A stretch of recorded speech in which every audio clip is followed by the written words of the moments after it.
সবার যদি হাসি না পায় তাহলে কর্তৃপক্ষ কিন্তু দায়ী নয়, আগেই বললাম। আমাদের মুন্না ছোটবেলায় স্কুলে যাইতো, তো একদিন 2 দিন স্কুলে যায়নি। স্যার ওকে বলছে, হে মুন্না, তুই 2 দিন ক্লাসে আসিস নি কেন? তো মুন্না বলতেছে, স্যার আসতে তো চাইছিলাম, একটা সমস্যা হয়েছে। স্যার বলছে, কি সমস্যা? তো স্যার, আমার একটাই আন্ডারওয়্যার স্যার, ওটা মা ধুয়ে দিয়েছে।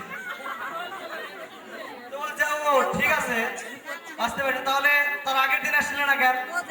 স্যার আসতে লাগছিলাম, কিন্তু স্যার ওই আপনার বাসার ওখান থেকে ঘুরে গেছি। কেন ঘুরে গেলি? স্যার দেখলাম আপনার আন্ডারটা স্যার ধুয়ে দাও, তাই ভাবলাম আপনার হয়তো যাবেন না।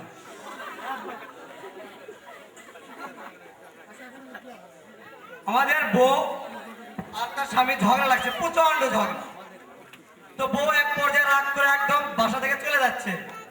যাওয়ার পরে কিছু দূর যাওয়ার পরে আবার বাসায় ফিরে আসছে। বলেন তো কেন? কারণ কারণ বরটা ঘর জামাই থাকে।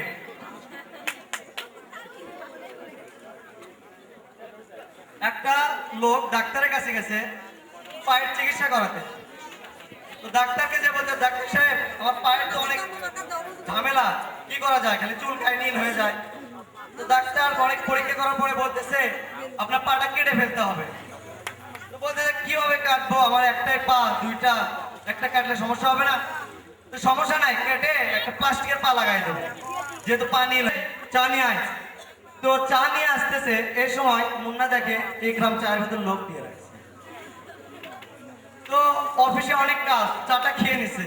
মুন্না খেয়ে নেওয়ার পরে বলতেছে, পরে ইকরামকে ডেকে বলছে, আরে ইকরাম, তুই এর ভেতর লোক দিয়ে রাখছিলিস কেন? ইকরাম বলতেছে, স্যার কি আর করবো, লোক আর খাওয়া হয়েছে তাই একটু ডুবাই রাখছিলাম। বলছে, ওখানে কেন ডুবাই রাখতে হবে, তোর পাশে ডুবাই রাখতিস। স্যার ওর আগে ওখানেই ছিল।